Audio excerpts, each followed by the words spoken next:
حضرت طفیل رضی اللہ تعالیٰ عنہ اپنا واقعہ نا خود بڑی محبت سے بیان کرتے ہیں اور اپنی آپ بیتی کو بیان کرتے ہیں. ان کا واقعہ کچھ یوں ہے، کہتے ہیں کہ میں مکہ شریف میں گیا تو مکے کے لوگوں نے میرے ساتھ ایک میٹنگ کی. کہنے لگے طفیل تو بڑا دانا شخص ہے، عقل مند شخص ہے، ہم نہیں چاہتے کہ تو ضائع ہو جائے. میں نے کہا خیر تو ہے.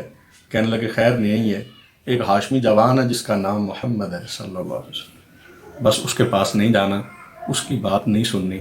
اگر اس کے قریب جاؤ گے تو پھر اسی کے ہی ہو جاؤ گے، اس کی بات سنو گے تو پھر آگے اور کچھ سننے کے قابل نہیں رہو گے. فرماتے ہیں کہ میں اگرچہ بڑا دانا شخص تھا، ایک صاحب رائے شخص کے لیے بڑا مشکل ہوتا ہے کسی کی بات سن کے اور اس کو پلے باندھ لینا. کہتے ہیں میں کانوں میں روئی لگا کے تو باہر نکلا کرتا کہ کہیں میں حضور کی آواز نہ سن لوں.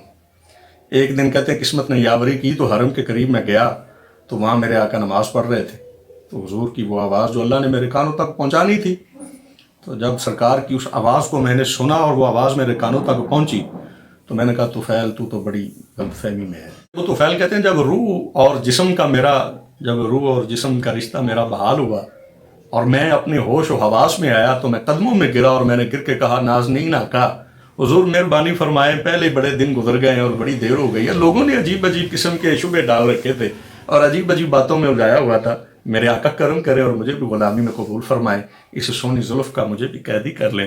تو سرکار نے جب غلامی میں قبول فرما لیا تو جو انہوں نے اگلی بات کی نا وہ بڑی بہت اعلیٰ ہے.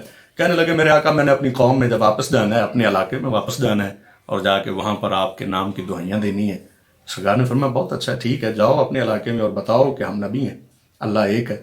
تو کہنے لگے حضور ایسے تو نہیں نا، کوئی نشانی بھی تو دیں، جا کے بیٹھوں تو وہ مجھے دیکھ کے کہیں کہ یہ واقعی کسی نبی کی بارگاہ سے آیا ہے. حضور نے فرمایا کیا چاہیے؟ کہا حضور ایسی نشانی دیں کہ جو بھی دیکھے مجھے تو اس کو یہ پک ہو جائے، اسے یقین کامل ہو جائے کہ یہ کسی نور والے نبی کی بارگاہ سے آیا ہے.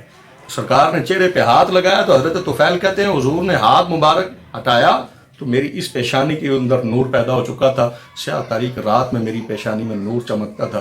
میں اپنے علاقے میں پہنچا، پہاڑی سے نیچے اتر رہا تھا تو تاریکی میں نے دیکھا کہ میری پیشانی، تو میں نے کہا یہ قوم ان کے تو عقائد بڑے کمزور سے ہیں، یہ کہیں کچھ اور ہی نہ سمجھ لیں.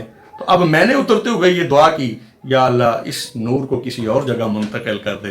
تو کہتے ہیں وہ میری لاٹھی کے سرے کے اوپر وہ نور پیدا ہو گیا اور وہ میری لاٹھی چمکنا شروع ہو گئی.